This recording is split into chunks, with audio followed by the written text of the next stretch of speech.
So we have the next lesson in here, lesson number 8, implementing identity and account management controls. So what is this implementing identity and account management controls? We have seen already how to go with different authentication techniques, okay, and different various techniques that we can follow on how to authenticate a user for the network devices, or how to configure or how to authenticate a user to get into a device. So all these we have seen. So we will see if someone gets into an organization, how we will assign any kind of. So if we are giving him some assets, what we're going to do. So when he onboard, when he offboard, so what we're going to do really on that situation. Okay.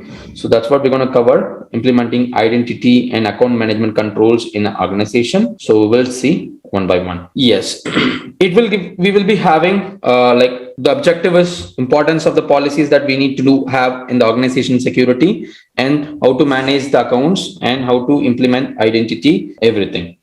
So we all seen that already. So identity management controls can be done easily by public key cryptography, where subject will be identified by public key wrapped in the digital certificate, and the private key will be kept secure. We know that. And we can use tokens also, and we can have single sign on. The authorization will be done by that, and so that it can minimize the user not to sign in again and again. Okay. And the identity provider. So this is what we were talking in the previous session itself. OAuth. Okay. One who provision and manages account. Okay. And process the authentication. Okay. And the federated identity management is the one taking care of between the Reddit and the Google one we are talking about, right? So if the identity provider, we have multiple standalone identity provider also, not like Google. Okay. Some organizations are there. I think OpenID. Yes. Okay. So the organizations are there who give separate identity providers. So we will be registering with them, and we will use them in WordPress, in other web servers, or in email servers. We can use their service to gain identity. Okay. So they will be using their service.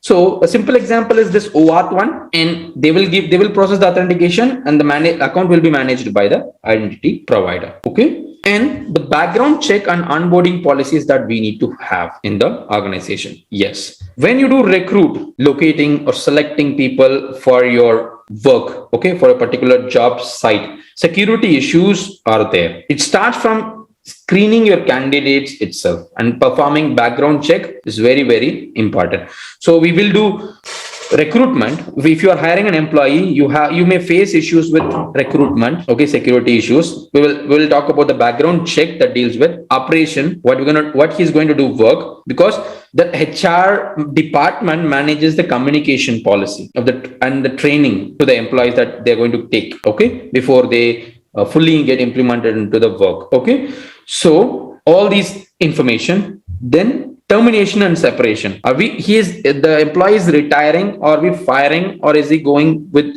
by will? Okay, all this information. So what are the things that we need to take care of before he leaves, or before they leave? Okay, so background check we need to do. So we will be checking the criminal activity. Is there any bankruptcy or connection? Is there any connections with any malicious groups or anything that happened? What is his previous work background? Okay, so all these information will be verifying. We have to do. Okay, why? So it will help you to hand over the things quickly also, and you won't be having any trust issues also, and we can be sure that the guy is perfect for having the security or security assets with him or not. Okay, that's why. And we have onboarding, welcoming new employees, okay, or contractors to the organization. Okay, so that's the first step that we do if we face in the onboarding, right? So everyone will come, and we'll face issues with the account provisioning. Yes. So we have to give account provisioning and issuing credentials. Why? Account provisioning is easy. We will, once someone get onboarded, and we need to hand over the roles and responsibilities. We need to hand over the basic accounts, maybe a webmail, or maybe based on the responsibility, we will hand over the mail or whatever the credentials that we need to hand over. We'll issue the credentials for the accounts. But when we hand over the credentials, there are chances we will set up a temporary password. The temporary passwords need to be changed quickly. Newly created accounts always, that goes with very simple and default passwords that are easy for exploiting. So have to have that in mind. Okay. Then asset allocation. What is that asset allocation is? Provision of computers, mobile devices. Okay. On what basis that we will be giving these laptops or computers or network access, what Wi-Fi, even Wi-Fi password also. So on what basis we will give all these resources to them, assets to them? That one we need to take care of it by having policies like bring your own device policy. Okay. Or if you are if you are giving him, if you are handovering the laptops to him, so usage policy. Okay. Then we have training and policies that explain him on how to handle all these things, appropriate security awareness and role relevant training also. So that is also mandatory. And we have the NDA. Yeah, we all know about the NDA, what he can do, what he should not do. Okay. And what are all the assets that he is using? What are all the information security or information that he is handling? It should not get out. All the terms and conditions will be available in the NDA. So personal policies for privilege management. Yes, personal policy. Mitigate insider threat. By having a proper personal policies, definitely will mitigate the insider threat. Okay. If we don't have the personal policy, if we don't have the separation of duty, means who's going to do what? Standard operating procedures is mandatory. It is necessary for each and every employee on how they work. Okay. And shared authority is very important. You have the separation of duties, segregation of duties, that what roles, what responsibilities every one of the employees having. But shared authority will help it. How? Shared authority will help. Actually, my sentence was wrong. Shared authority means for taking care of a particular action, for carrying out particular action. Or if I want to change password, if I want to delete a mail account, okay, at least I would be needing shared authority. Okay. What is this shared authority means? That any user, one user, if we have any one user, they cannot take any action or enable changes or anything they cannot do on their own. Okay. At least two people must authorize the change.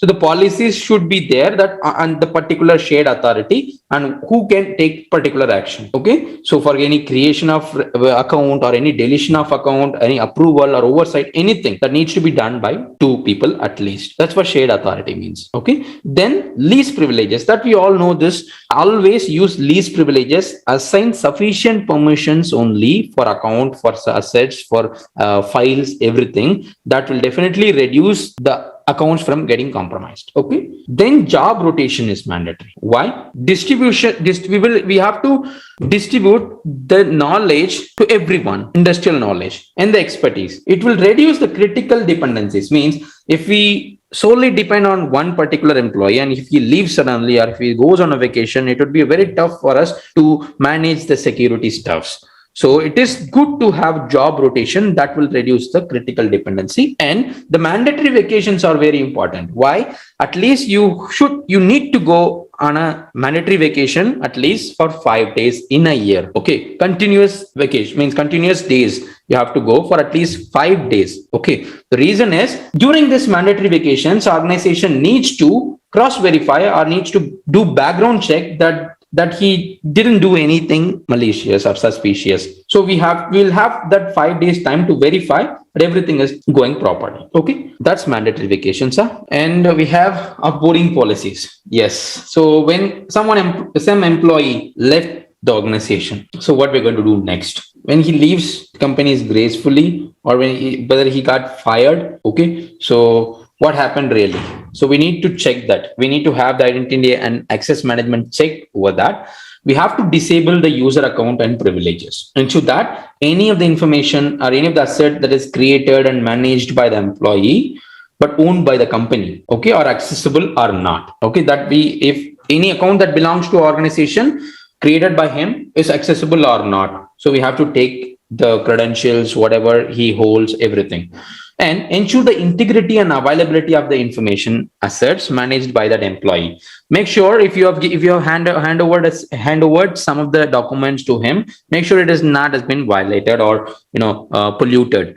So make sure the integrity is not violated, and you have to check that. Retrieving company assets, take back all the devices or all the any whatever that you have allotted in, just take it back. Returning personal assets, return all the personal assets, wipe any employee owned devices, or wipe any particular accounts or anything that logged into your computer or into organization computer. Return everything, wipe everything. Okay.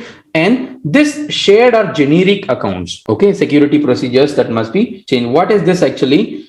Generic accounts or shared accounts are. Now, for example, the shared accounts are in use. In some conditions, organizations use shared accounts, okay, by sharing the credentials. Okay, so with the detailed knowledge of the security systems and procedures, the access to the shared accounts also should get changed immediately. We cannot delete the accounts, right? So we have to take care of that by changing the credentials or by changing the email IDs or anything, complete identity. If you can change the identity of the account, yes, you can do it, and change the credentials and all. So these are all the security procedures that we need to take care of on offboarding. Okay. Then we have security account types and credential management. Yes, standard users has always limited privileges over the operating system or over the account or anything. We are not super user, right? We will not be able to change anything on the system configuration or anything, right? And we are restricted to our account profile only. Whatever we are allowed to do, we can do it, not more than that. Okay. So what is this credential management policy for a personal working professional? The password policy needs to be managed. Okay. Protect access to the account and prevent compromising. By maintaining the password policy, definitely will have it. So how the password policy will be designed and on what terms and conditions that we need to take it into account in having password policy. So like I'll ask you from like what do you know about password policy? Maybe definitely working in corporates, you know about password policy. What are the points that you know in it? Password policy. What are the points that we need to add in it? See, the best password that you can maintain, at least it should be 8. 6 is easily crackable. Okay, 6 is no more. We should not use it. It's not advisable, no more advisable. And go for 8, 12, 16. That's good. Okay, and try not to use password. Try to use passphrase. Second one in the password policy, and all the points that you've added. That's what I was about to say. Okay, so we need to have proper expiry time for the password.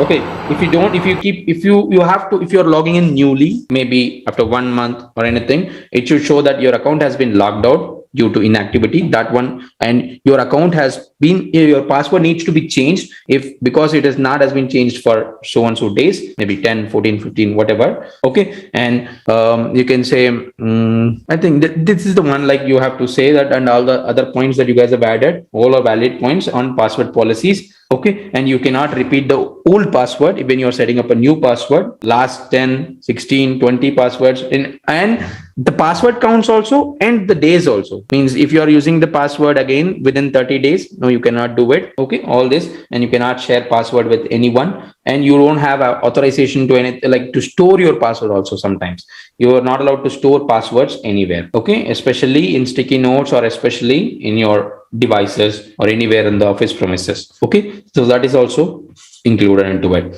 and that will definitely protect the access to account, and it will prevent the compromising. And we have to educate the risk from reusing the credentials, same credentials also, or sharing the credentials also. Reusing the credentials, we may lose our accounts, and we have to educate the personnel about the social engineering. Okay, what is the effect of social engineering, how attackers can approach them, how they have to counter the actions, all this. Okay, and what about guest accounts? What we need to do? Yes, so guest accounts, there won't be no credentials at all. It is anonymous login, we know that. Okay, and it allows anonymous and unauthenticated access to hosts and websites, whatever we have, and it must have very limited privileges, or it is good if it is disabled. That's a good idea. If you are using guest account, it must have very limited amount of privileges, not like the standard users also. That's what you can do. And we have security group based privileges.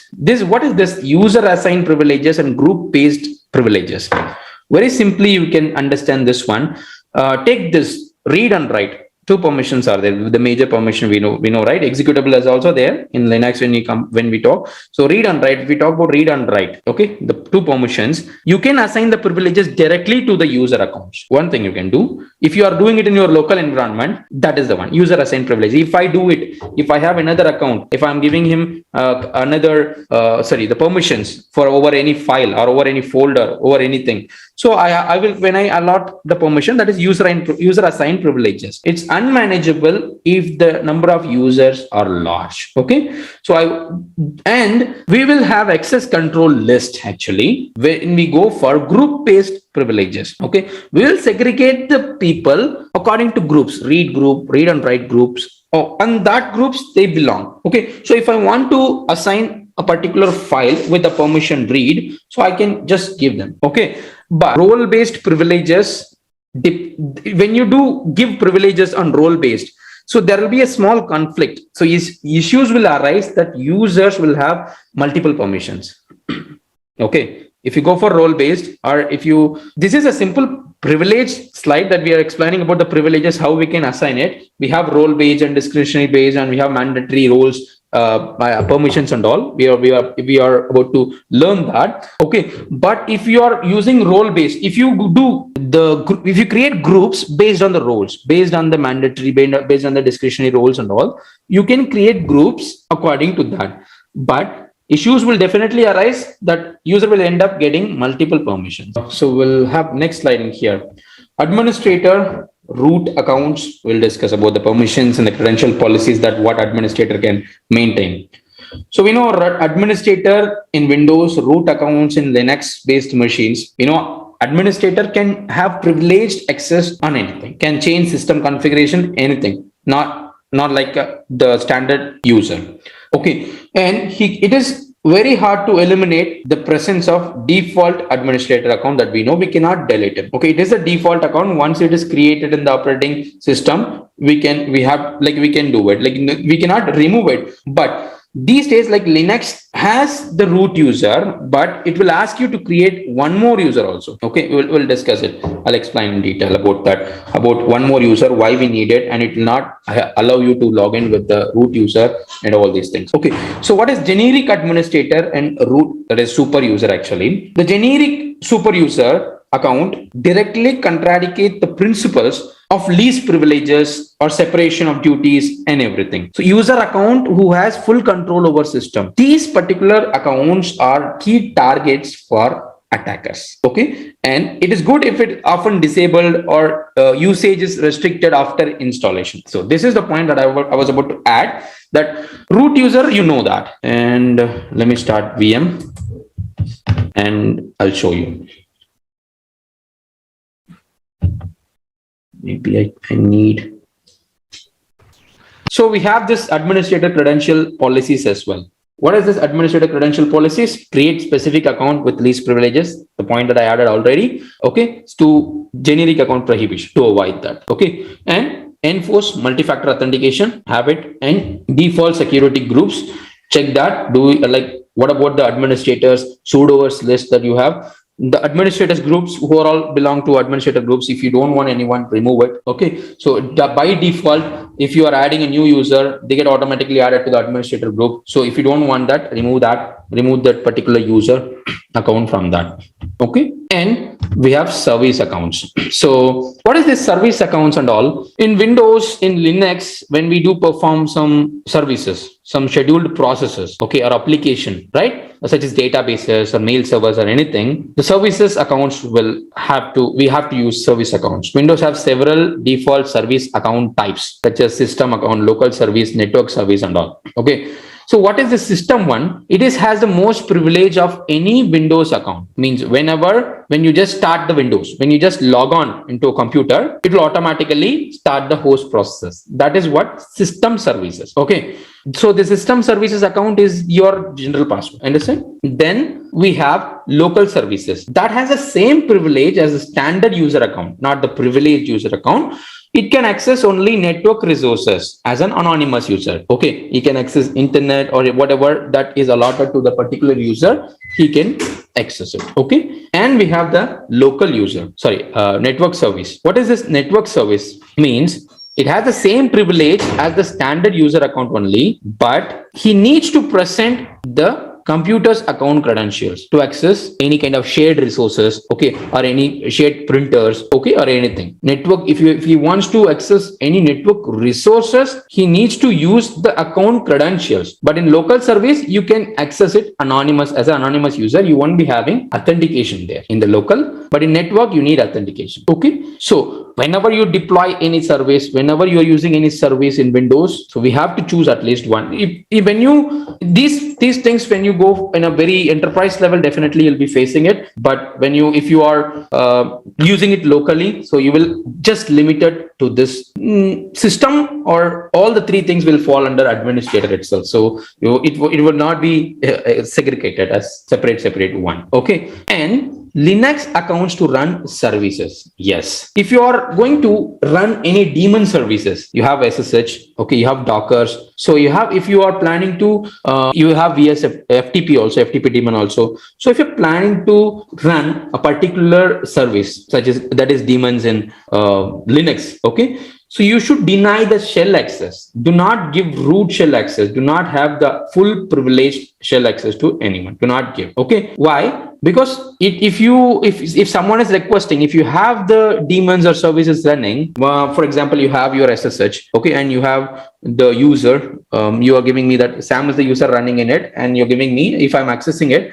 it should not be the root user first of all. And if I try to log in as root, if I know the password also, I know that you you will be using a weak password. You gave me the user credentials for Sam user. So can I try like root with the same password? If you're using same password, also I should not be available. I should not be allowed to access the shell. Okay, deny the shell access. And managing shared service account credentials. Okay, so what is this managing shared service account credentials? Multiple administrators will be sharing the account credentials for in case if we are having any shared service, SMB, okay, and if you have any a network file sharing system. So these credential needs to be taken care of very properly, okay, because many operating systems automatically creates the passwords, okay, and it automatically creates the users also for Samba users and all, okay, and if it creates the passwords, that's well and good. You don't have to set your own password. Maybe you will, if you get a chance to set up your own password, you may set it very weak. Okay, so if you're getting it from machine or the computer generated one, so you may get a strong password, but that depends on your operating system and the service that you are deploying. So there are chances that it will give you the same 1 2 3 4 5 6 also. So that one about the different service. So based on service you're going to use, you have accounts for that, and how you're going to handle the credentials, how you're going to handle the permissions for that, you have to take care of it. Okay, and we have shared accounts. So account whose credentials are known more than one person. We have that generic accounts created by default when you are installing operating system. Okay, only the account that is available to manage a device. It might use a default password also. These are all the generic accounts, like the generic user we have seen, right? Generic administrator user, same concept carries here also. Generic accounts, once we install, when you're going to install the operating system, the account will get created automatically, who have the privileged access. Okay, only account available to manage a device, all this. So you can share, but based on the needs, and it might use a default password also, both privileged user and a normal generic user also. So risk from sharing and generic accounts breaks the principle of non-repudiation, because definitely, like for example, if your brother and you are using the same system, and someone is asking some documents, or something happened, and if someone asked you, we don't have any guarantee that who sent that, right? That one, it is difficult to keep the credentials secure between. That's a problem. And the credential policies needs to be developed for the devices on separation of duties. Okay, so who needs to do, based on the separation of duties, we need to have credential policies for the devices. Then privileged access management software, that's from Gartner. Gartner is a product based organization, so you can get the privileged access management software that helps you to understand, or that helps you to set up all these things. So how we can have privileged access management in the organization or in your computers. Okay, so they help us with that. So secure shell keys and third-party credentials. Yeah, we know SSH. We use SSH for remote access. So the host key identifies the server and the user key used to authenticate the server. The server holds the copy of valid users and public keys. The key must be actively managed. Normal SSH. Okay. So what is the third party credentials and all? The passwords that you use on cloud, okay, or other platforms to manage cloud services, right? These are all highly vulnerable to accidental disclosure. Why? Attack can happen from anywhere. Social engineering or any other, someone can ask you, you can share the credentials, or social engineering can be done on you, against you, or AWS can get hacked. Breach can happen from both the sides. So it is very highly vulnerable to accidental disclosure also. Okay. So we have to take care of the third party credentials also when we have one. Okay. If you have SSH credentials for remote access, for management, anything. So how are we going to manage those keys and those passwords also? Got it? See, SSH can be done both the ways, right? Means anyone can connect with you or you can connect with anyone. Okay, here in SSH that is used for remote access, means you are going to connect with anyone or anyone can connect with you. You are dealing with third party. Someone is in need or you are in need with someone. Okay, so you have to manage those credentials also. They've mentioned here like what's happening behind the SSH, the points, host key identifies the server and user key used to authenticate to the server and all. But the keys that you are using, right, that needs to be properly managed for the SSH also. We are using a separate service. Okay, apart from the account, apart from the file permissions, apart from all these, they're saying like we have to manage this as well. Yesterday we have generated the public key, private key with OpenSSL, right? We have stored it. Okay, that is also, you can create your own keys for your SSH as well. Okay, RSA keys also, you can create it for your SSH as well. Okay, so if you have created it, if you're using it, you must be saving it somewhere, right? So you have to manage it properly by not getting into other hands. So we have the next topic in here, implementing account policies. Okay, so what is this implementing account policy? That is enforcing of privileges, a privilege policy, what users can do or cannot do. That's what simply we can say account policy is, like what a particular account can do or cannot do. Okay, so we'll have a strong credentials, or we'll have we can easily detect what has happened with the compromise, with the breach or anything. So we'll have further activities then. Okay, so the main objectives that what we're going to do really, so we'll implement identity and account management controls and by using various policies. So before we get into policy settings and all, this will have what is account attributes and all. So each user account is defined by a unique ID, that is what called a security identifier, first of all. And we have name, account name, of course. We'll have credential, correct? And we have extended profile attributes. What are these profile attributes are? You can say email ID, contact number, department, okay, and all this information belongs to extended profile attributes. And the profile may support media also sometimes. You can have a profile picture, okay. And these attributes of profile, you can store it like you can have it usually provide a location for storing your data, okay. And this profile can also store per app settings also for each software applications files. Depends on that, you can have different settings, okay. And we have access policies. What is the access policies? Yes, the file permission, access rights, and the group policy objects, okay. So whatever in a Windows machine, we use Windows machine on an Active Directory network. So access policies will be configured through this group policy objects only, okay. It is used to configure, right, access rights for a user or for a group, for a role account, whatever, okay, based on network boundaries, such as sites, domains, units, anything, okay. So we have this permissions. Access policies will be designed with permissions and access rights only based on two. Either you can give permissions based on the user or the asset, means subject or object, okay.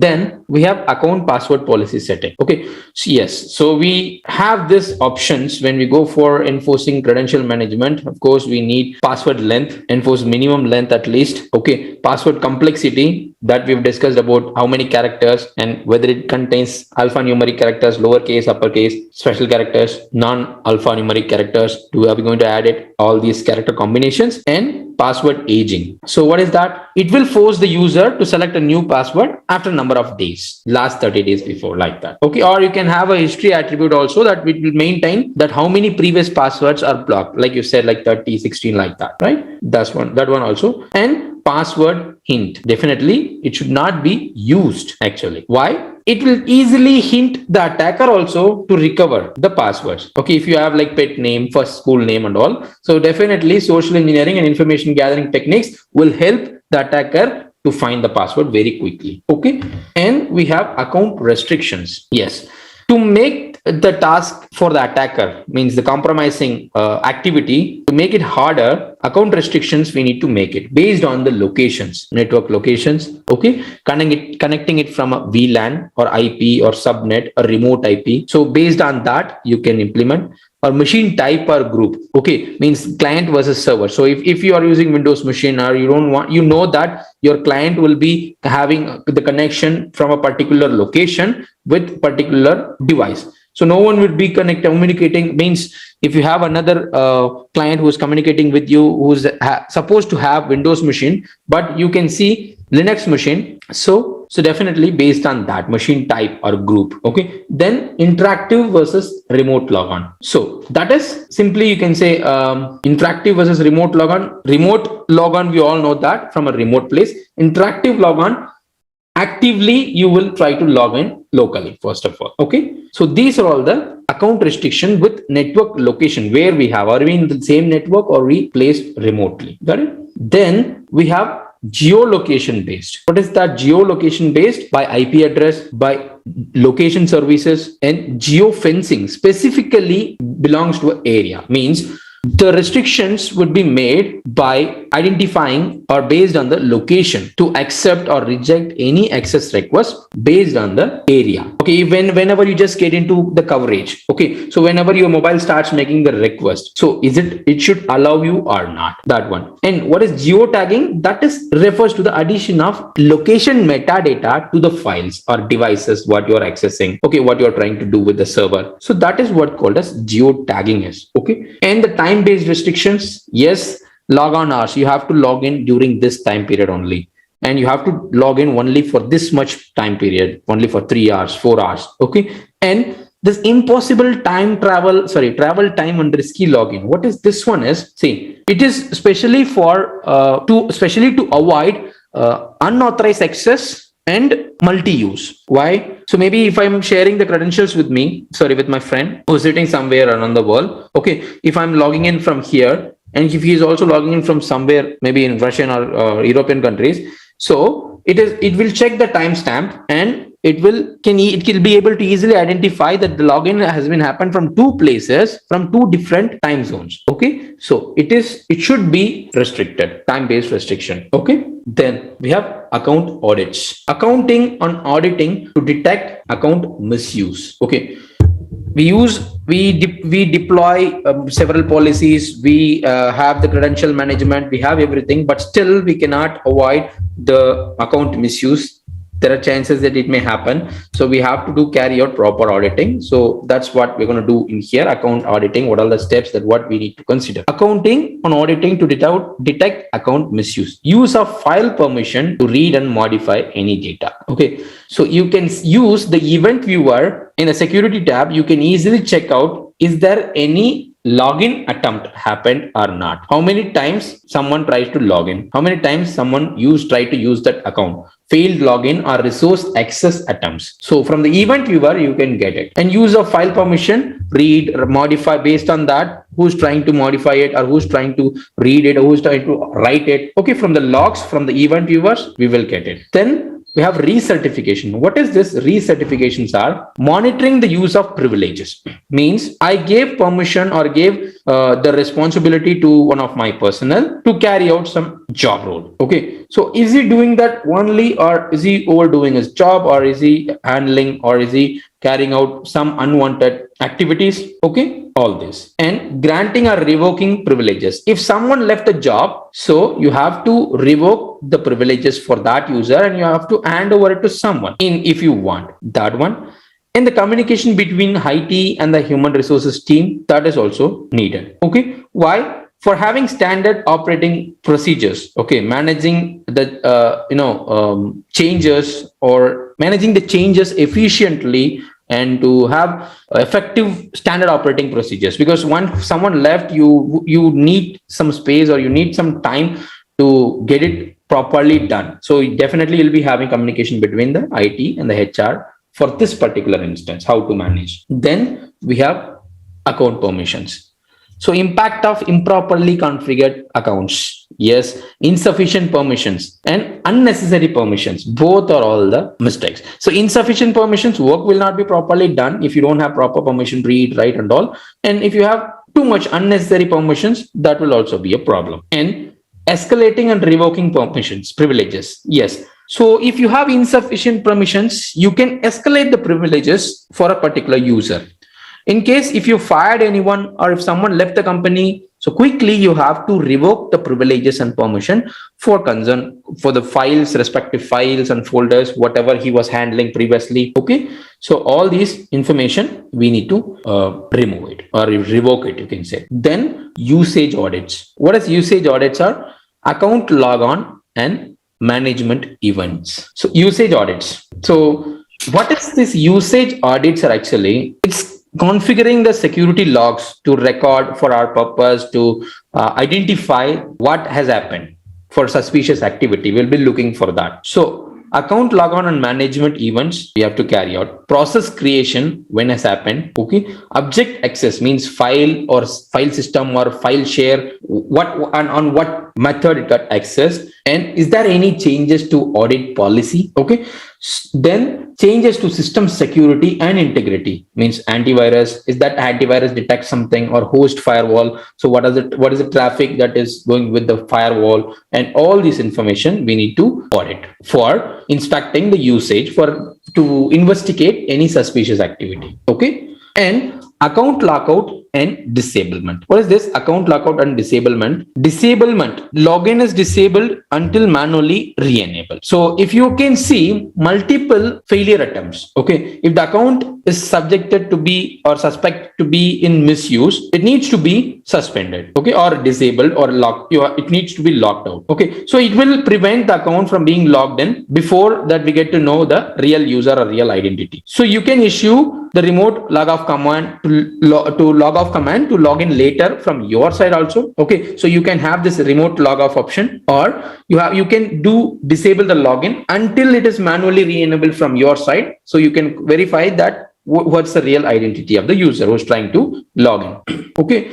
and if the login is prevented for a period of time and then re-enable, we call it as lockout. And policies needs to get enforced for automatic lockout, and on what condition that it will get logged out. If you try multiple times, how long it will get logged out. Okay, so when the lockout will automatically removed, are we going to remove it manually or automatically?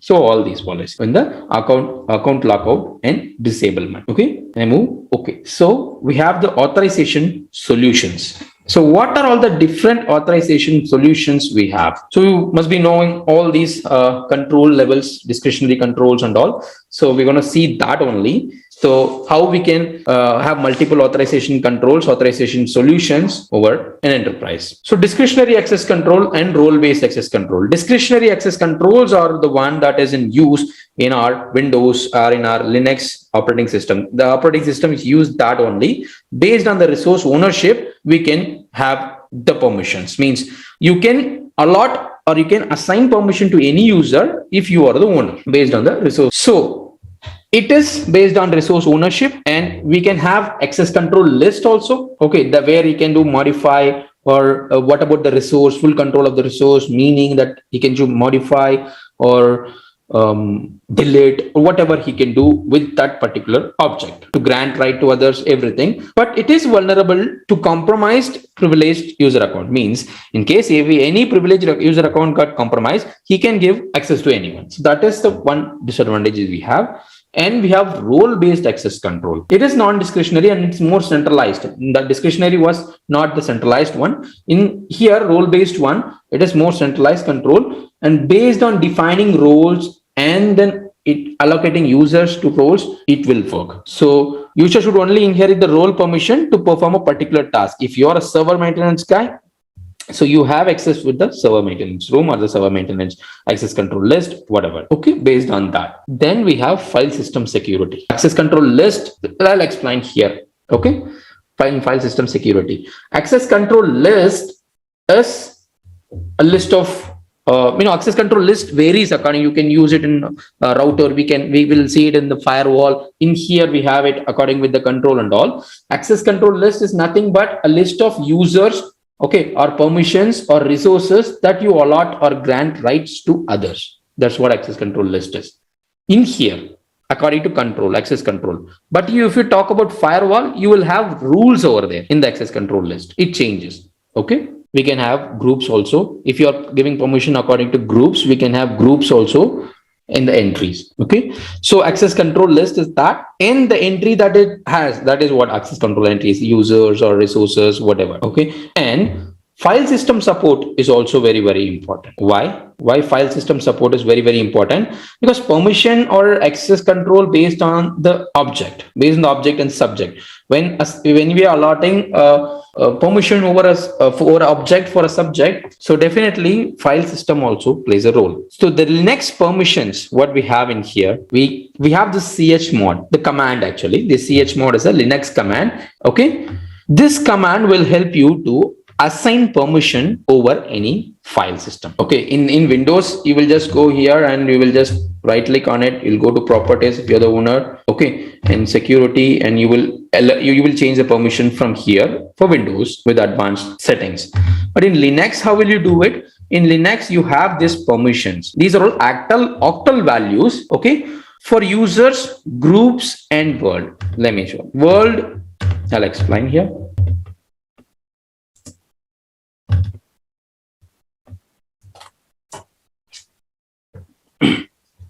This is a very important topic we have in Linux.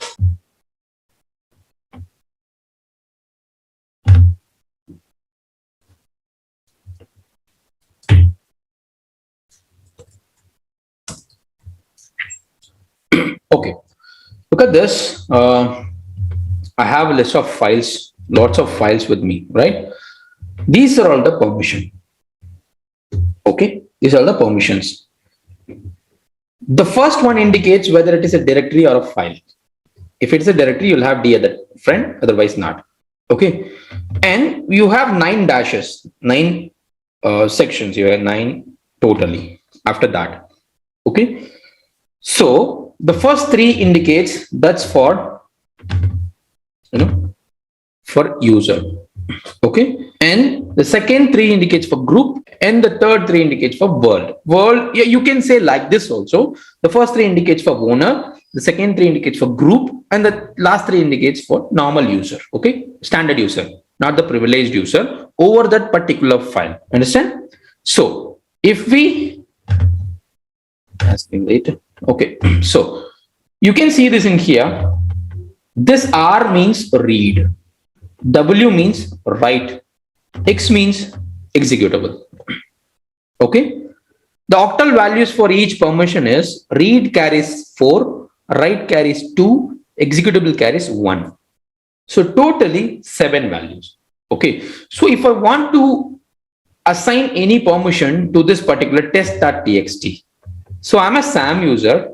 Okay, so I can give permission to anyone. So I have read and write permission here, but if I want to assign permission to everyone, I want everyone to read, write, and execute this file.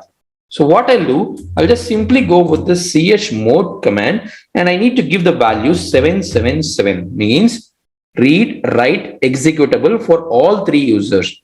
Read 4, write to executable 1 7. So 777 total 777 for 3 users means root user, group user, and the normal standard user.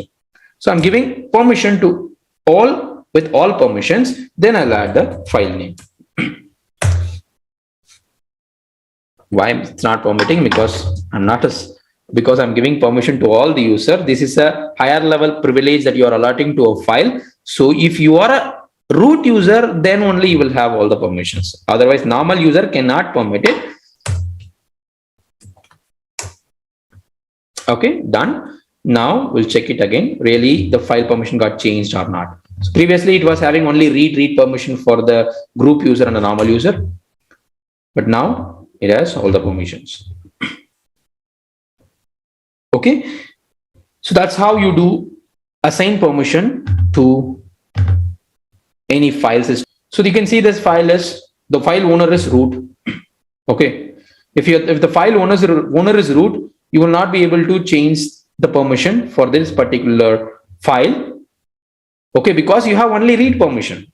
If I'm a standard user now, according to root size, I'm a standard user. Sam is a standard user because you don't have permission, sudo permission. So he is in the sudoers list.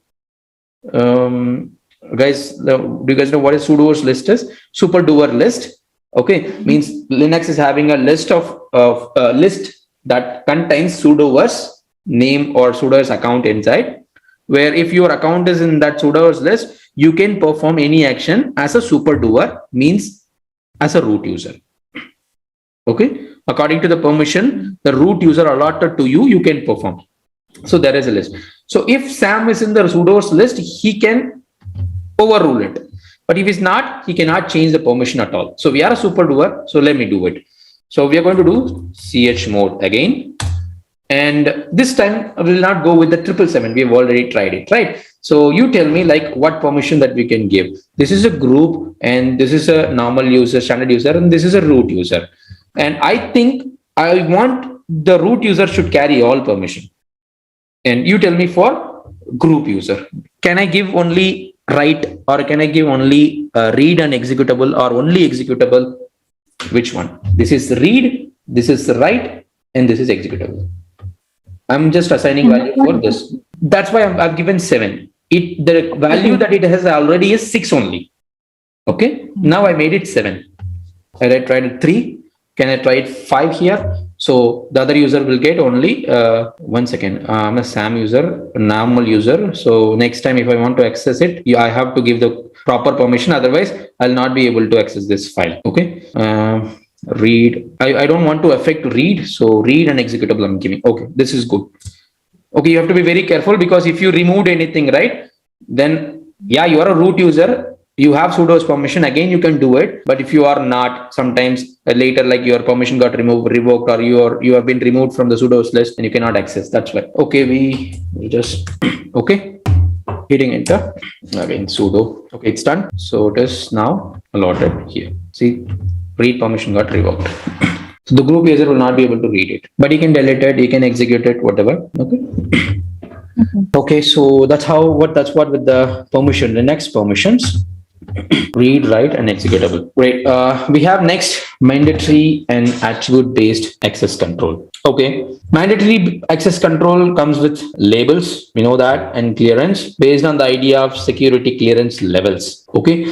So rather than we have the access control list on resources, each object and each subject, whatever we have, will be granted with a clearance level. We'll refer to as a label. We will have a label. So that is what mandatory access control is. And we have attribute based access controllers. It is most, fine grained type of access control model in this one. And it is capable of making access decisions based on the subject, object, attributes, plus any context sensitive or system wide attributes. Means based on the role, based on the department they belong with. Okay. So all these will come into play. Okay, IP address also. Okay, context based. If you are having context sensitive or system wide attributes, so we have to consider the others also. The attributes could include information about OS currently being used, IP address being used, or the presence of up-to-date patches, all these. So based on that attributes, we will be having permissions or we'll be having access controls. Okay, then we have rule-based access control. Non-discretionary, system determines the rules, not the users. And having conditional access, continual authentication will have user account control. Okay, so what is this user account control? And like bit confusing, right? Let me explain as well.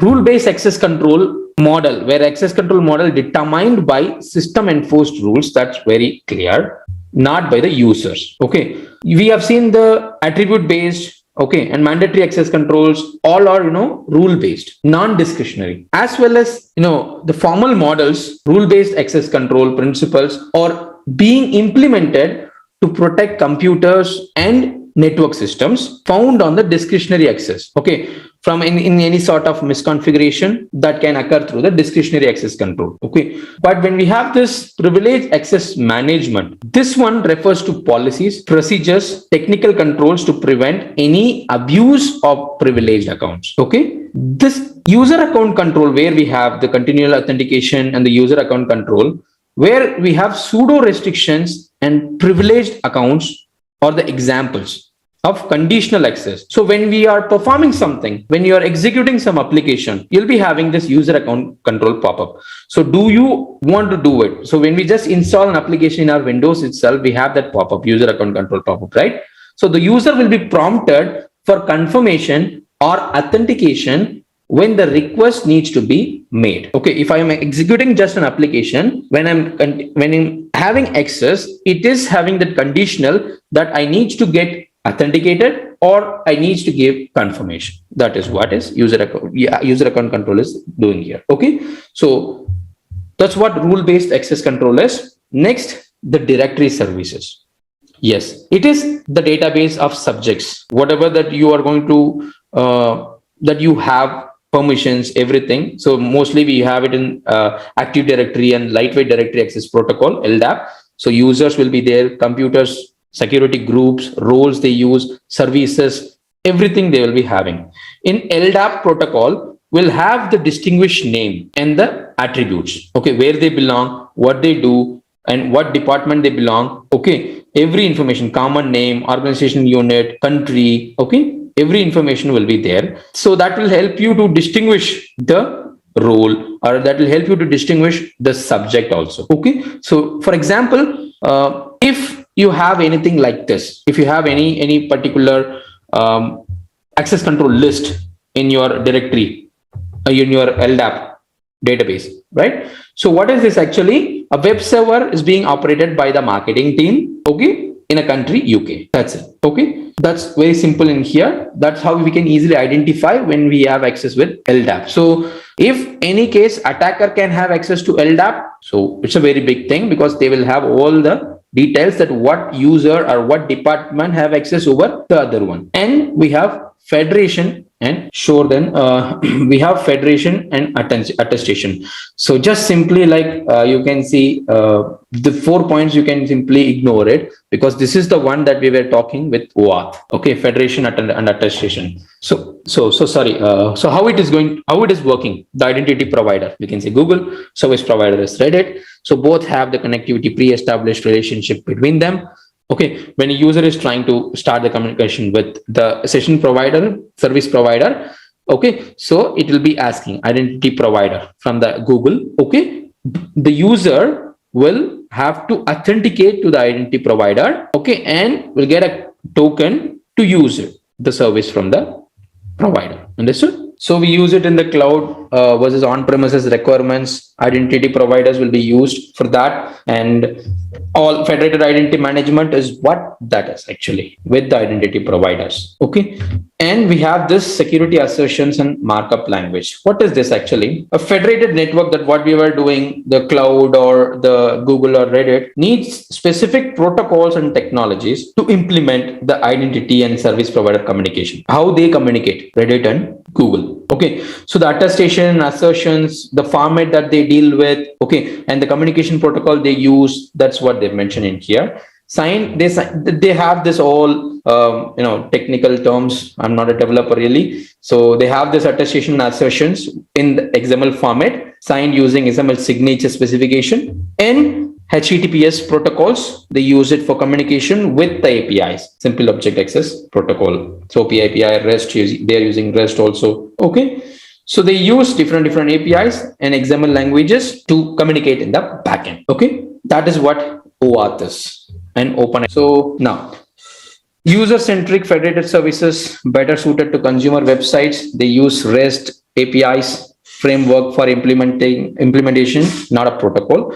And we have OAuth also. That is what designed to communicate the authorization rather than explicitly authenticate a subject. Means instead of using our own credentials, we can rely on OAuth. Okay, and we will be using identity providers for that. And few organizations use JSON web token also to authenticate. Okay, not only the credentials. Okay, means they will use a separate token also, JSON web token at the backend. So with that also, okay, different flow types of server, from server to server, mobile application to server. That's normal, like how the functionality works behind OAuth. Okay, then OpenID Connect. We have the organization also OpenID that adds functions and flows to OAuth to support the explicit authentication. Okay, so that's what we have in here with OAuth and OpenID. Then we have the personal policies. Importance in here we'll be discussing about the importance of personal policies. According to organization security, according to the employees or personals that we deal with, definitely. Okay, so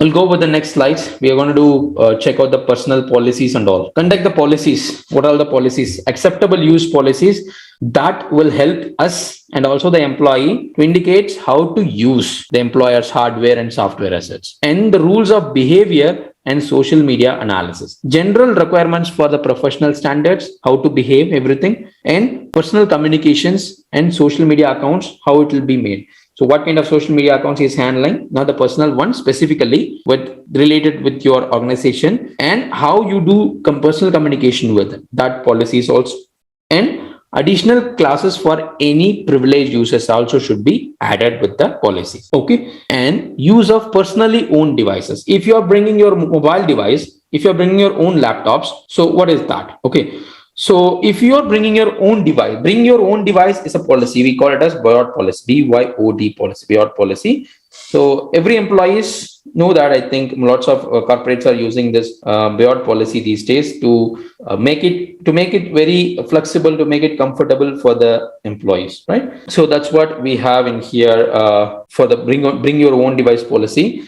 And what about the shadow IT, right? The shadow IT means a department, other than the central IT department, we will have other department also to work around the shortcomings of any information systems, any subordinate, sub-department team, you can say, that helps you to work around the shortcomings of the information systems. Okay, so how it can help us, how it can help in improving the security. That is why. Okay, and we have clean desk policy also. Yes, employees work area should be free from any documents left there when he is leaving his desk. That's need to be very, very cleared with the employees. Okay, and user and role-based training. What is this? Impacts and risks that can arise from untrained users. So it's very, very important to have the users trained accordingly. So topics for security awareness, overview of security policies. First, we need to explain them about the security policies and the penalties for non-compliance. Okay,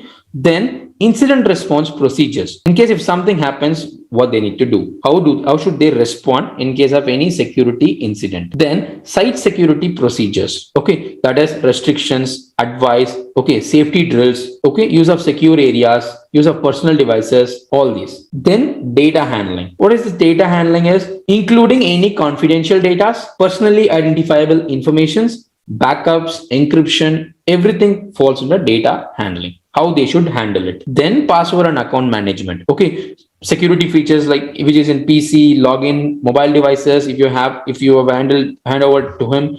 So all these password and account management, awareness of social engineering and the malware threats. How malwares can get into your computer. How attackers can approach you with social engineering. All these awareness and secure use of software such as browser and email clients. Do not click any emails if you are not sure about the sender. Okay, and do not visit any unwanted websites in during the working hours or in the productivity network. All this. And in the role-based training, appropriate language. Okay, and the level of technical content they need to work. Okay, this needs to be properly given training for users. Got it?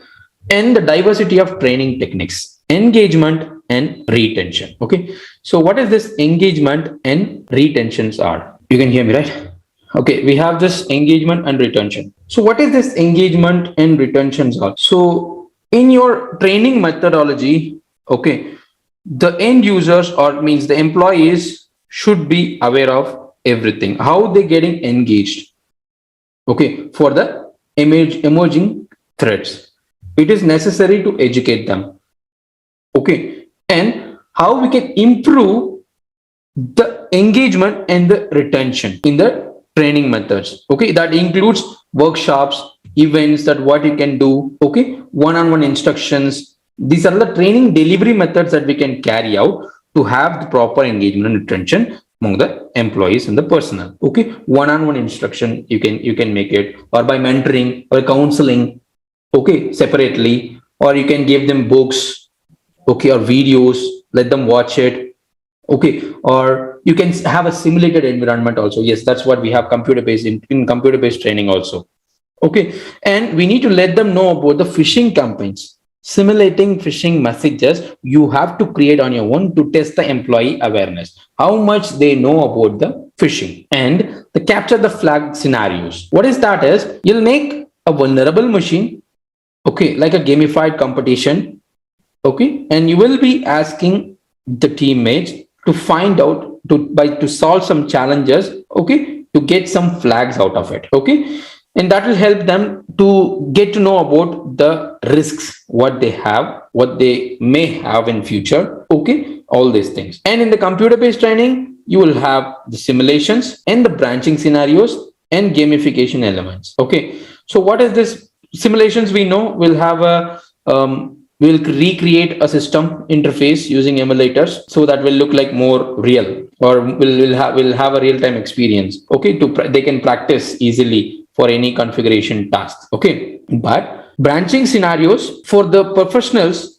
the personals who choose between the options to find the best choices. Okay, but simply you can say either or kind of questions that you will be having for a particular concerned problem. If you have any configuration problem, how will you react? This or that. Okay, so you can create that kind of branching scenarios, or you can go for gamification elements. Okay, so what is this? You can have a video game kind of thing. Okay, so that will help them to understand very clearly. You will have different levels, exactly like gaming skills. Okay, and you can give them different avatar. Okay, and it will help them to understand the map, and it will help them to engage in a simulation environment as a first person, like how they will respond. So simulation and gamification element both are like same, but gamification element more made with entertainment, focused on entertainment thing, along with few technical perspective. But simulation is fully technical. We will add technical stuffs on how we can solve it or anything. We like boxes, like you can recreate a switch, or you can recreate the router, how we will do and all. Okay, so these are all the things that we need to train our employees to have proper security and to maintain identity and account management controls over the organization. sure then we have a very big level, a big lab exercises pending. This 8 and 7 lessons that we have completed have lots of labs to complete. Okay, so we can say 1, 2, 3, 4, 5 labs to complete. So let's do one by one. We're going very slow. I thought like we'll complete at least 3. And how many completed we now? We have completed just 1 today. Maybe from tomorrow's class, I'm trying to make it go with the lab only. So while going lab side by side, I can help you like what is firewall. For example, if I show you like what is a firewall, intrusion detection system and everything, maybe I can explain you in that way by solving the lab side by side. So I'm planning for that so we can finish it on time. Okay, so that's okay. That will be good. And let's see how it goes. Today's class, we'll finish today's class and then decide.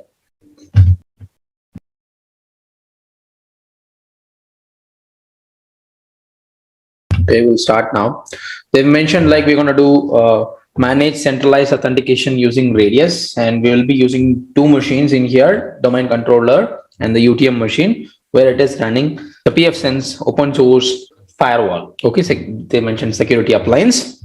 Okay, so will be configured as a Radius client, and we have the Radius server running in the domain controller. So let's go for like registering the Radius client and all, how we can do it. Only 2 machines here.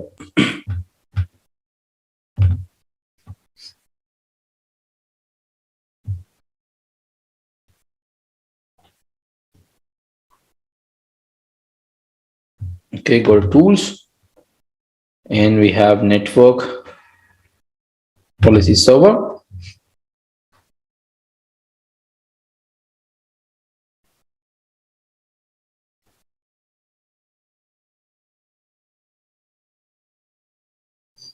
Okay,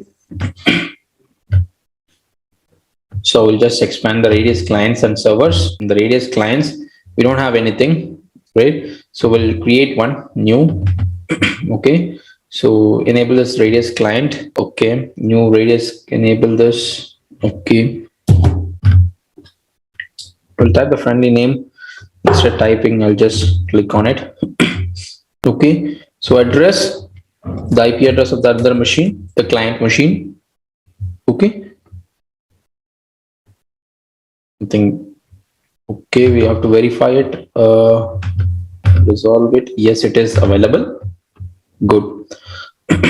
Okay, now we'll just generate shared secret. So it created a shared secret in here. We need to share it with the client also, right? That is why, because at the back it will share the secret. We'll just paste it somewhere.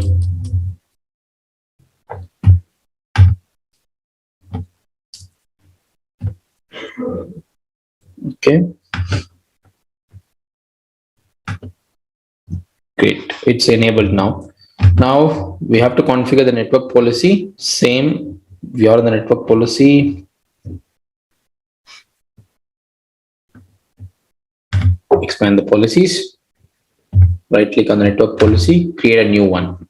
So policy name, we are adding specifically for pfSense firewall, right? Network security appliance administration. Okay, then select next. We're going to add conditions. Okay, Windows groups, select add groups. Okay, here we have to resolve the name and all. Here we'll type local admin. Yes, it is present. Click on OK. Click on OK. Then we'll click on next. Okay, are we going to grant the access or are we going to deny it? So access granted. Click on next. Okay, we just leave as it is. Click on next. And do we have any idle timeout option or anything? Session timeout option, caller session ID. Do you have day and time restriction for that to connect? So whatever, if you have anything, you can add it. But I think we don't have anything. We'll simply proceed and click on next, configuring the constraints. Okay, in here we will add a standard. Where is the class? Yes, here it is, and add it. Okay, so enter the attribute value. So just type it local admin. Click on OK. Great. Click on close. All done. Click on next. Then finish. Okay. We have added a network policy for the particular firewall. Now we're going to configure the radius client. So we need to move to the other machine, or we can open it in the browser because that is a CLI window. So we will just open it from here itself. Do we have, so we'll configure the radius client, but we don't have, browser like Chrome or something. We have Internet Explorer.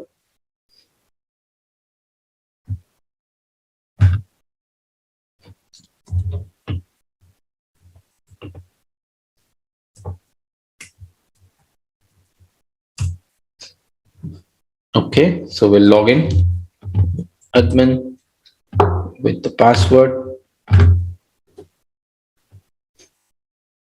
Okay, so we are here with all the configuration about the PF sense. Okay, go to system, click on user manager. Okay, select on authentication servers. We're going to add it. It will add the DC machine in here. Okay, type list, it's not LDAP, it's radius. Okay, we will have to configure it in here, protocols and everything. They're just leaving as it is. Okay, authentication accounting, they didn't add anything. Host and IP address, just go for, can you please mute your mic? 10.0.1.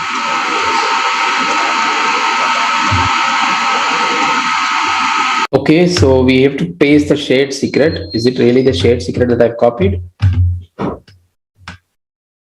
Of course, I think. Got it. Okay. I pasted the shared secret also.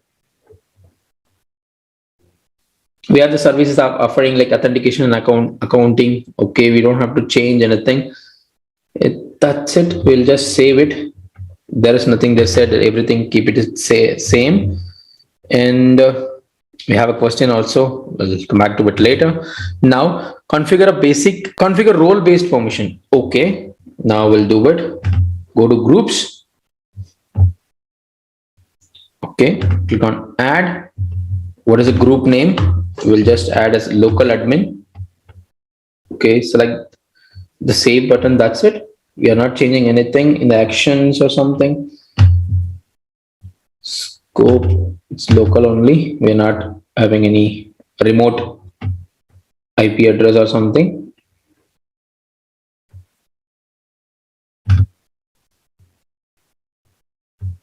Okay, so in here in the actions, oh sorry,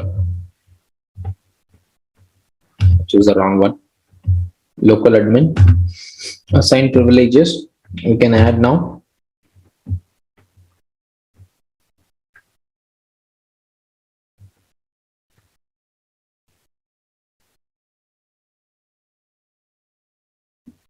We will be choosing PNP.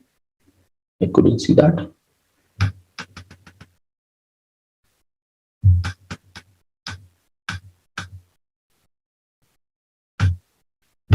Yes. No. Okay, it's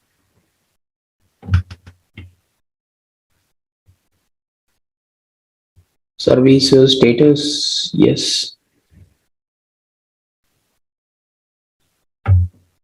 Okay.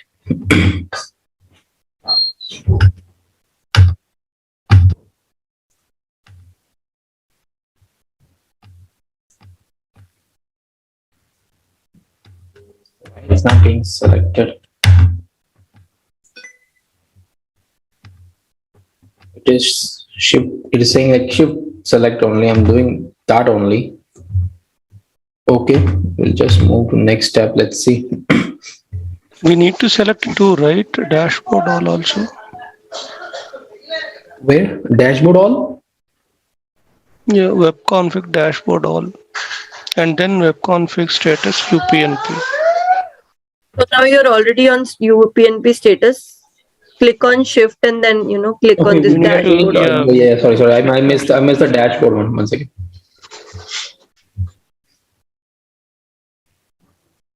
Yes. Okay.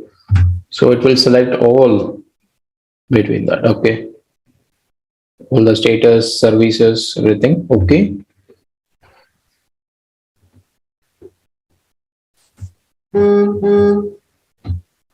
Okay. So do we have anything in the privileges information? Okay, we have added at that one, right? And we need to select PF Sense Wizard subsystem from this. See, separately we have to do it. If we do it, like we will be holding control, we have to do it. But I was just checking here what we will be having next. Okay.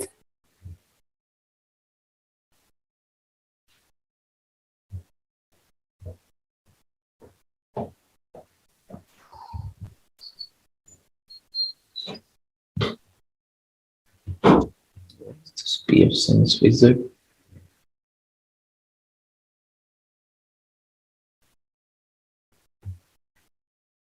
I couldn't see it. Okay. Too many complications have added. Okay. Click on save. Go to settings. Okay. Do we have to do add anything, session timeout or anything? Nothing. Okay.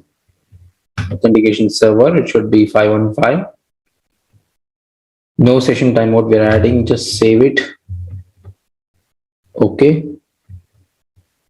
I'm going to log out. Okay. We've done it. Now we're going to test the credentials.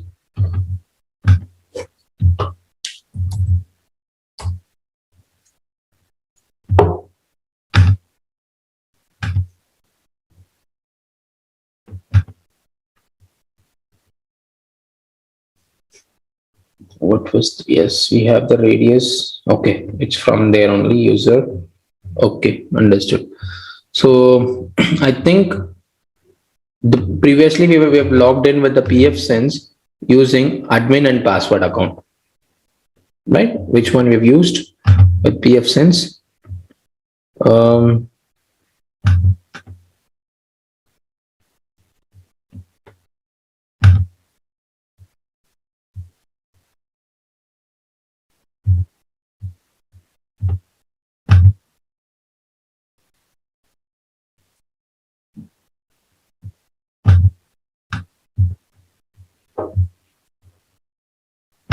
I'm just checking what password we've used earlier for PF Sense. Couldn't see that.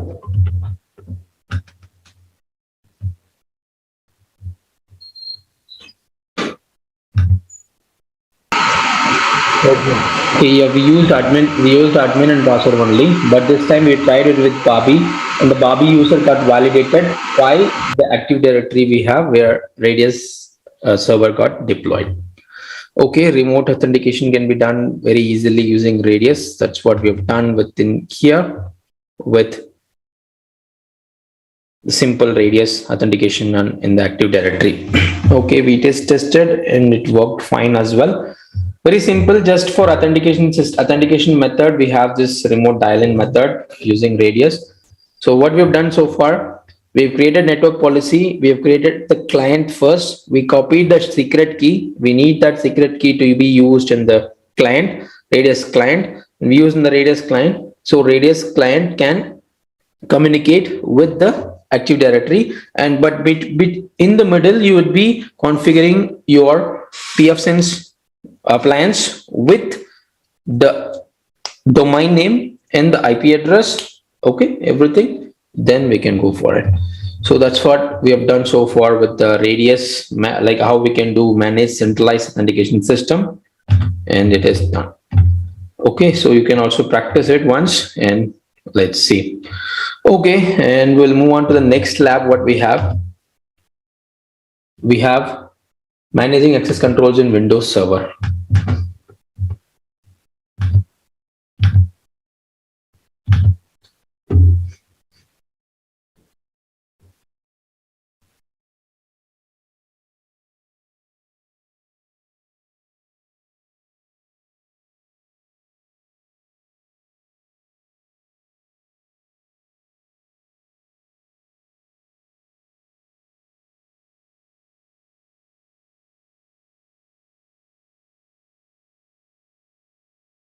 Hello. Yeah, Prakash. Actually, we're waiting for the lab to load. So here what we're going to do, we're going to simply manage objects in the Active Directory and using group policy editor. And let's see how to do. We'll be using the same DC1 machine. We're logging in as administrator.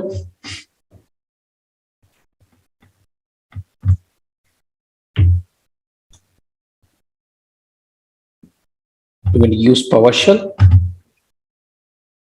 Okay. And we just check who am I. Okay, it is clearly mentioning that we are the administrator. Okay, so they are asking for the SID. What are the final three digits of the SID? That's 500. Simply. Okay. Then we're going to add user. I think run the get you add user. Okay. It Active Directory user. Okay. So we're going to get the properties of the administrator from the Active Directory. Let's see. Yeah, we got the surname, history, some account type, primary group, lots of information, object, SID, office phone information are not available. The domain they belongs to, and almost all the Active Directory information. We got lost log on, lost log off, everything we have in here. And so far, we'll just stop it here. Don't need to spend time on the questions. Okay, so now we'll just open Server Manager. In here, we're going to manage the objects with the common entities, and you'll manage the users and all. So let's go for tools, users and computers. Okay.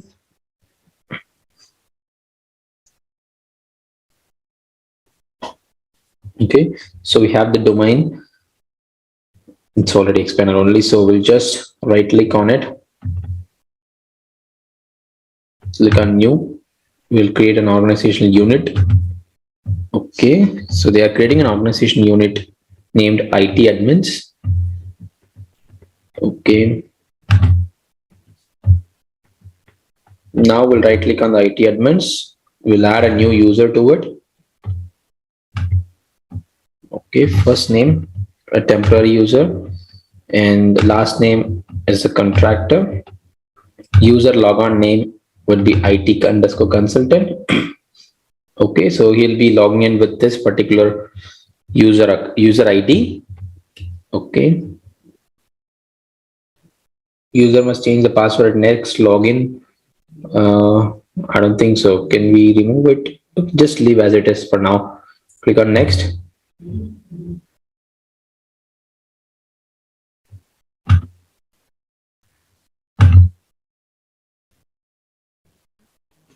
Okay, great. It is done. It has been created. So now we'll be creating a global security group they've mentioned within the IT domains. So okay, we're going to create a global security group, and group name we'll just name it as desktop support. Great, but it should ask me like to add a particular domain like to the user to it. It didn't ask me. Add to group. Let me add to group. Okay, so in here I'll add it.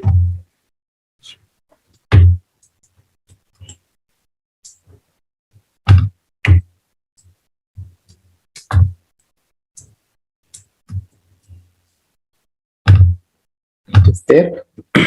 So we have added the user to the group successfully. Okay, so from here, browse the computer. OU, we have it. Yes, we have this. Right click on it. In here, organizational unit, we're going to add new, and we'll add new computer account named okay laptop. Great. Start it like commands are like really incomplete, or like do we have to proceed or okay. We've added a laptop. Now we'll just open PowerShell. We'll perform the command to generate the report of all the computer objects in the domain to verify it is really created or not with the Active Directory computer.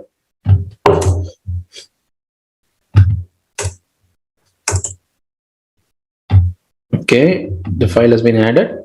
Let's verify really it is there or not. Yes, it has been created. Let's check out.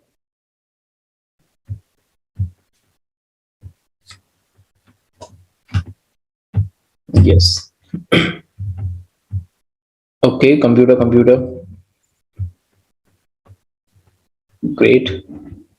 Yes, the laptop 01 was also there, the one that we've created now. Okay. They have added a user. They managed to add a user and have managed to create a group and adding the user to that particular group and addition of computer and just verify that it is really there or not. Okay, so we have steps to modify existing group policy to match according to the password requirements. Great. Go to server manager again. Tools, group policy. Actually, okay, one more thing. Let me clarify it. If you practice this, if you are very much into Active Directory, you may miss few steps because like they have simply mentioned like create a global security group with IT domains, and you will get wonder like where you will do it. So for doing that, okay, you have to create groups, okay, separately, then you can do. And if in case like in here IT domains, so I've just went new and I've created a group separately in the name desktop support. Then I have added the user separately to the desktop support. Okay, once you've added the group in here, global security group with a name, it will come here and add that user to the group. In here you can type the group name and you can check name and click on OK, it will get added. So it's not properly here, you can do follow it this way. Okay, sure. Then we'll continue with the next. We have to do tools, group policy management. Okay, we have the forest domains. Okay, this is also default domain policy. Great. Okay, that's what we have in here. Now we'll right click on it, we'll edit it, close to the password policy. We have to choose computer configuration. In here we have policies, then in here we have Windows settings, and under that we will have security, and under security we will have account policy. Yes. Okay, and we have the password policy inside it. Okay. So we have the password policy in here. You can see that we have a password history, 24 passwords to be remembered, and maximum password age will be 42, minimum password age 1 day at least, minimum password length 7 characters, password must meet the complexity requirements, enable it should be enabled, and store the password using reversible encryption, that is disabled. So good, it should not be reversible, the encryption should not be the reversible one, right? That's why they've disabled it. Great. Okay, so what we're going to do, they're getting the password policy, I think using Windows PowerShell to produce a report about the password policy that we have. So they're just trying. Are we not changing anything into password policy, or we just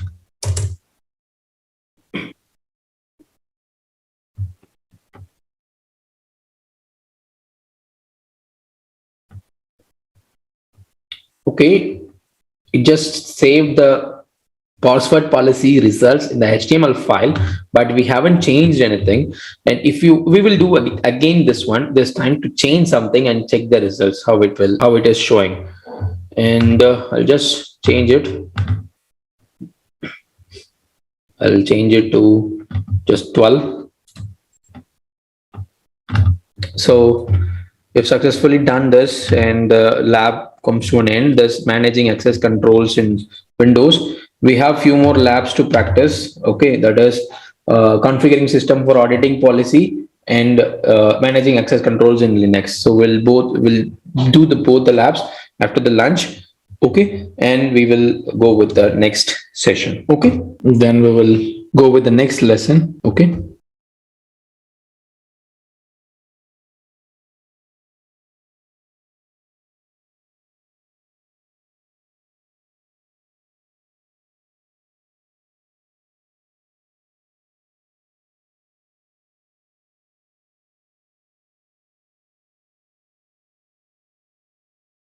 Okay, so in this lab, we'll be configuring a system for auditing policies and all. So we'll be dealing with group policy objects and the configuration on the group policy objects. Okay, so we'll be doing that only in this lab.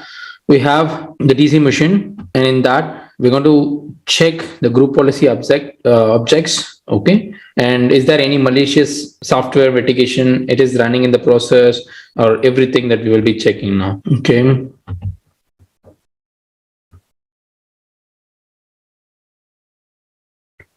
We have to run the process explorer files.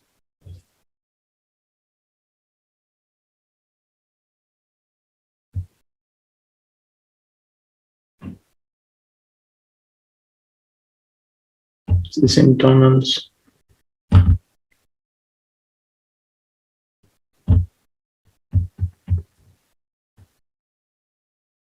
Okay.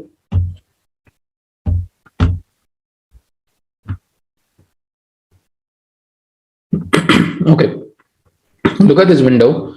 This window will help you to understand what are all the process running in your computer. That's already we can do it with task manager also, and it gives you the same kind of information in here with process explorer. Okay, and what's the user that it authorized it, and who executed that particular process, everything, description about that, and company name, every information we will get here. Okay, so now you can check out in this method also, or you can use your PowerShell also.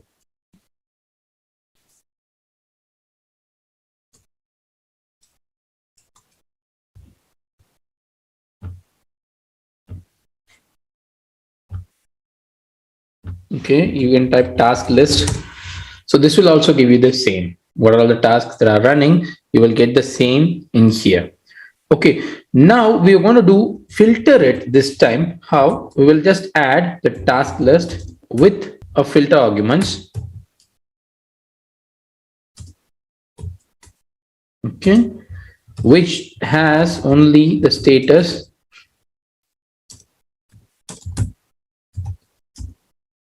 Okay.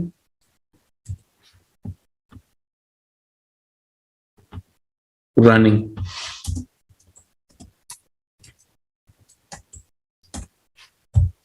Status that is running, and will output the result inside, service running.txt. In a text file, we are just outputting it.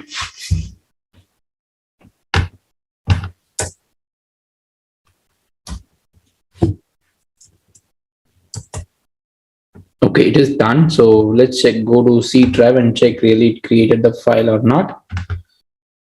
Yes, it created the file that are only having the running established connection. Okay, what the processes that are running currently, sorry, not the connection, but the processes that are currently running with our machine. Okay, so this is how you can check if there is any malicious software, if there is any suspicious software that are running in your computer, you will get to know. Last step, we have installed a netcat file, right? Same method we can follow here as well. Okay, now the next step, what we're going to do, we'll use our existing user account to configure and audit the new technology file sharing system. Okay, so new technology file system. So we'll just check that one now. We'll go to server manager, tools, active directory, users and computer. Okay, select the users. Okay, we have Bobby. Add Bobby to the group, and we will add it. We'll add into sales.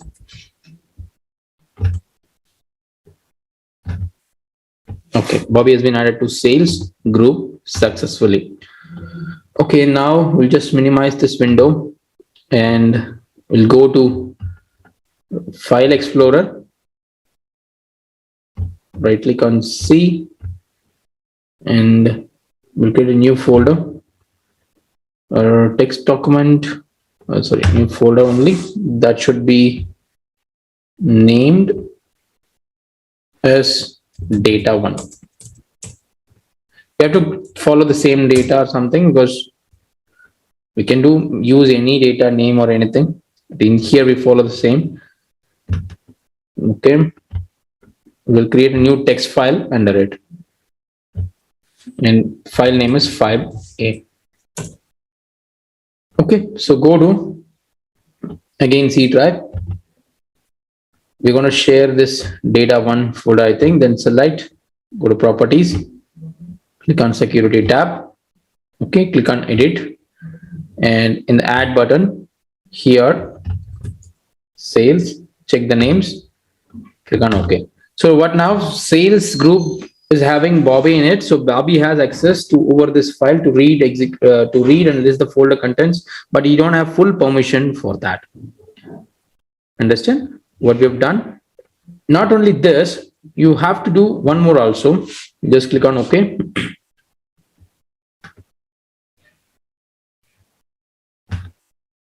Okay, we're giving permission to modify. Okay, apply it. Okay, and then click on OK again. Open the data folder and choose the file. Click on properties, select the properties, and the security tab again. Okay, observe that the sales group is listed or not. Yes, it is listed. Great. So we have permission over this particular directory and the file. We have allotted successfully on how to do it. Okay. Now again, go to data, right click on it, go to properties, go to security. This time click on advanced. Okay, in here you can see who's the owner. If you want to change it, you can do it. Okay, and we can see we have to select user in here, the permission entries and all. Choose effective access. Before that, select a user.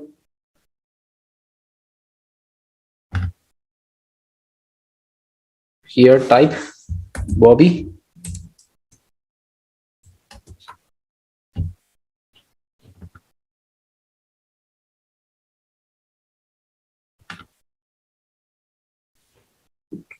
Okay, great. We have added it. View effective access. There is no full control.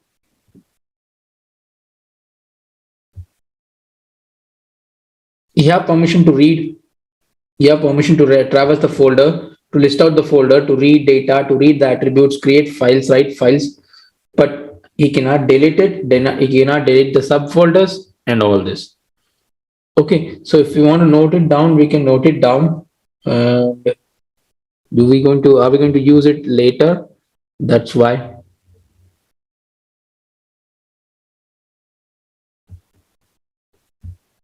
Sure then. So include group membership. What we're going to add the group membership in here. Administrators, check the names. Okay, we have added the group also, administrator group also. Great. Click on OK. In case if Bobby belongs to administrator group, then it will work. Otherwise, it will not. Okay, so that's it. We have done it. Now again, we'll run the PowerShell. We'll go with the access control list. Get the access control list for the particular file, and it will get all the permissions will output into permission.txt.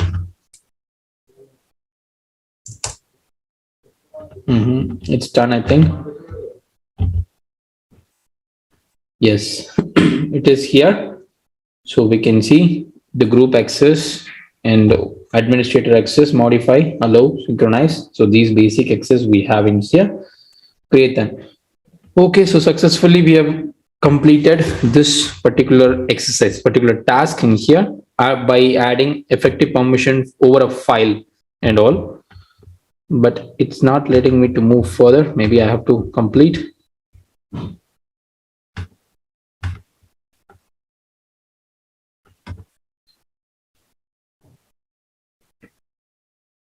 Okay.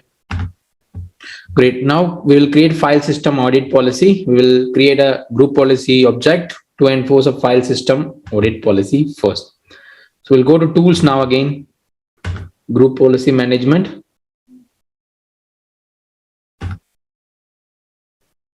Okay.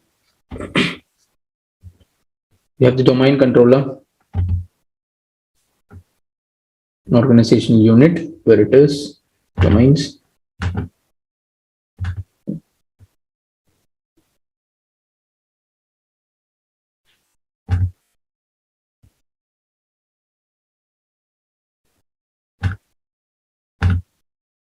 Okay. Create a GPO policy on this domain and link it here. And we're going to name it as audit policy. And click on OK. Okay, with the audit policy, right click on it and click on edit.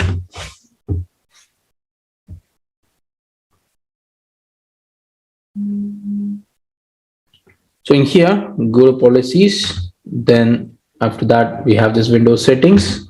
Then we have to go to security. Sorry, Windows settings not clicked.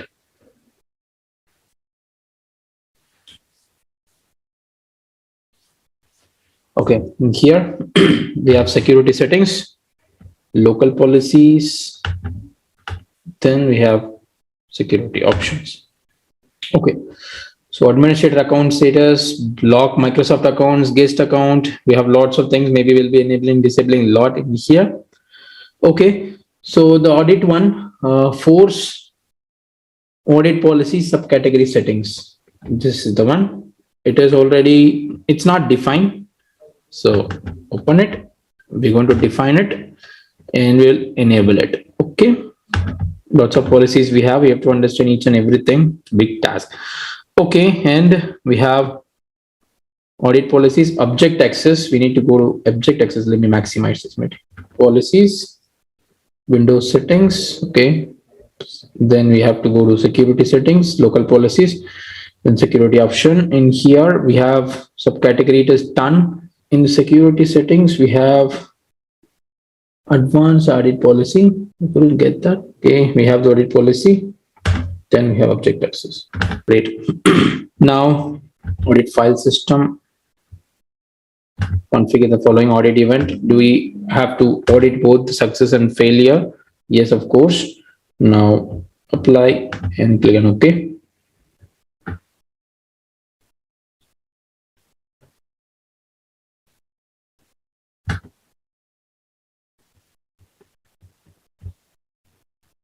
Okay, so we have added audit feature with the group policy object, and if there is any failure or successful attempts with that particular object or with this particular user Bobby, so it will be having, it will have the logs and events stored. Okay. So yeah, we have to do GPO update also. GP update.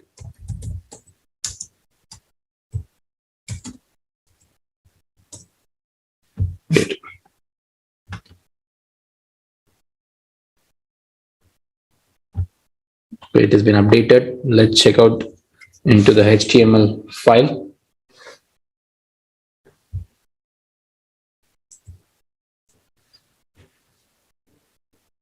Okay, GP result.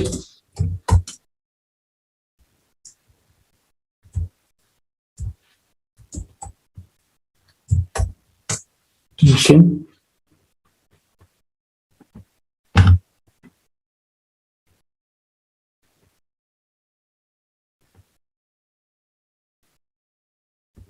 Okay, let's check out our audit policy first.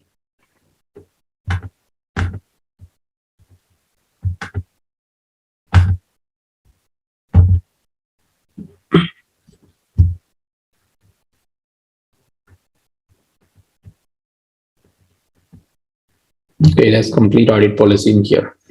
Great. Okay, so we'll generate a log file entries based on the auditing policy that we have created and confirms the entries are displayed in the event viewer or not. So if there is any attempt or anything, so just go to C and right click on it, properties, security, go to advanced. Okay, and then auditing. Okay, select continue, add a principal. Okay, select a principal and add it only for the authenticated users only. Okay, then click on OK. Great. And the type of audit is basic permissions audit. Okay, just click on it. We will be looking for all type of audit. Basic permissions, we will be looking for all these as well. Click on OK, apply it.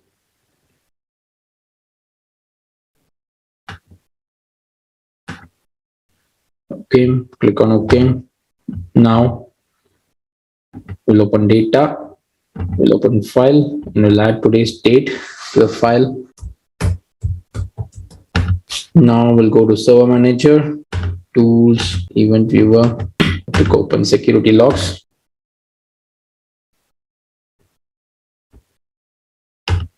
Sorry, so this is the event, I think done. It's not here, it's showing date and time very 2 o'clock. Event ID is 4663, that's okay. And attempts were made to access an object, that is okay. But the timestamp was like, okay, it is logged on time, sorry. Okay, great. Then audit was success, and we can able to see that someone tried to access a file or access an object, but it doesn't have anything like which file that it's was tried to get. Yeah, it is, we have that as well. Object name also is there, data1 inside that directory. Okay, it is a file and used explorer process name. Great. Read control accesses. Great. So we have all the information here with this particular event. Okay, and you can see in the XML view or friendly view also, and that's how we do assign permissions to a file and create a policy with the group policy editor for an object. And if we do anything, we can check it out in the event viewer also. Great. So that's it with this lab. Very simple lab, configuring a system for auditing policies and all, group policy. Okay, so we have one more lab remaining. We'll complete that as well. Managing access control in the Linux, and we have a applied lab, so that's for you. You can do it, the same one.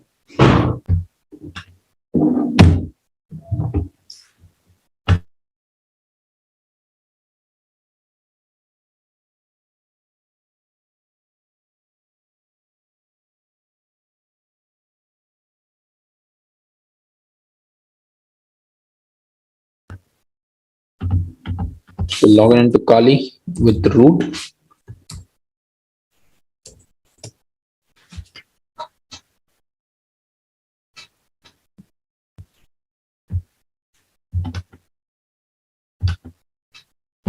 Open terminal, user add, user01. Okay, password for user01. And what password they're setting up? Okay, they're setting a very normal password only. Okay, it has been done. Okay, again, great. Password updated successfully. We've created a user, and we have to create user 2 as well.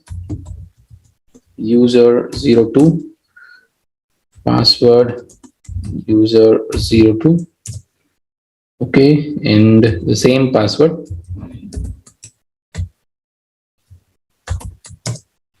Okay, 2 account has been created. We can check it is really, yes, it has been created now. Now we'll create a group also, group add admins, and maybe we'll be adding that group users to the groups. Okay, then we have to add group add devs.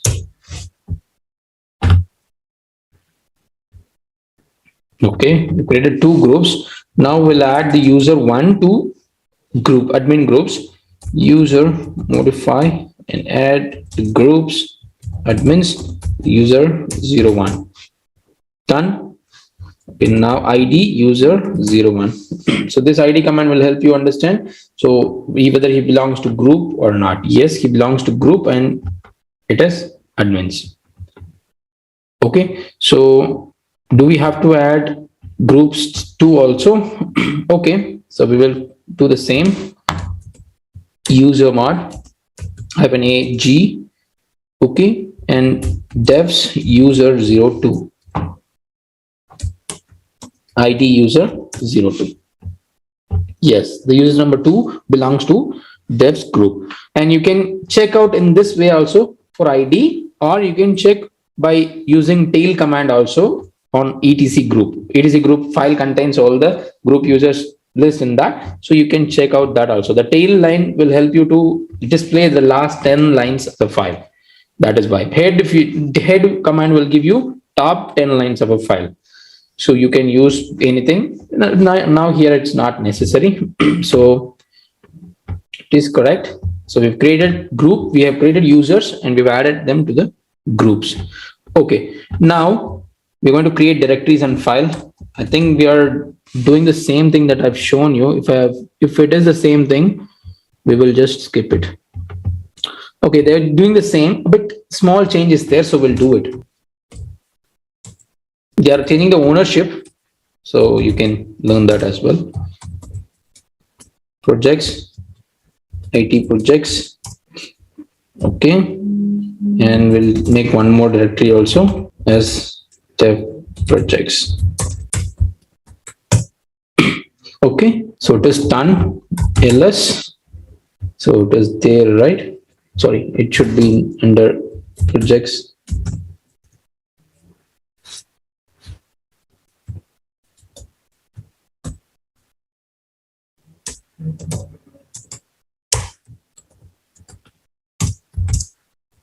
Yes, it is there.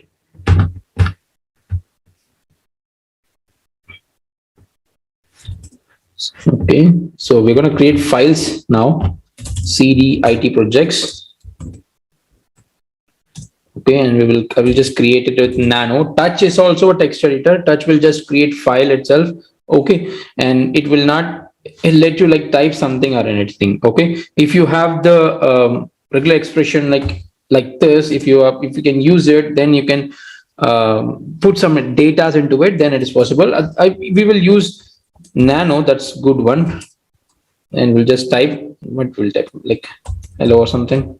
Okay, Control X, press Y, hit enter to save the file under the IT projects. Now go back, then go back by cd double dot command, then go to cd dev projects, then again do the same here with the programming.txt, I think file name. Let me check. Yes, all done. So let's verify that the two server files exist or not. It is exist, and the programming file also. Okay, so we will check out the ownership and the permissions, everything, who owns this files and all.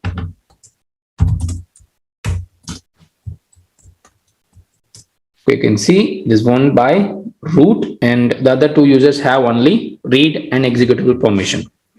Okay, now we're going to change the ownership from root to the specified users and groups. So how we can do it? Chown. Chmod command is to change the permission of a file. When you do go for chown, it is for changing the owner of the file. This is okay. ch1-r user 01 belongs to admins. They want IT projects ownership. We try it now. One second. Again here IT. Yes, you can see it belongs to user 1 now and belongs to admins group. Great. Now we'll again do the same kind of thing but this time user 2 belongs to the devs group, and it's not IT project, it's development projects. Okay, it is also done. So we have successfully changed the ownership, and we can check that as well. We checked already by using lsld command, and yes. Okay, so we have changed the ownership of the directories. Okay, you can do the same with the files as well with the same kind of command. If you want to change the ownership, permission, file permission, who can access, that simply chmod will work. Got it? Now, current permissions that we already know. Okay, I think we're done. It is done configuring permissions and all. So this one is, I've already taught you, like you can set the permission like this. For example, if we are if you want to set the permission for each and every directory with each and every file, so we will go with chmod 7, like that we can easily set. That's what they've mentioned, access level and all. So let me ls la. Okay, so they have the programming.txt. If you want to change it, chmod, and you can give 777 and the programming.txt, hit enter. That's it. You will have full permission over the file. Okay. So only one thing that we have learned here, that is addition, or sorry, the ownership, changing of ownership of a particular file. Who owns the file? So we just changed from root user to normal user. But if you are a normal user, if you are trying to do it, no, it will not. You cannot change the ownership as a normal user. You need root permission to do it. Okay. So that's it with this managing access controls in Linux, Windows, and the identity access management and all. So we're going to do, okay, this one is for you for applied lab, and we'll do implementing a secure network design. We have the next lab session, but before that we will complete the lesson. Okay.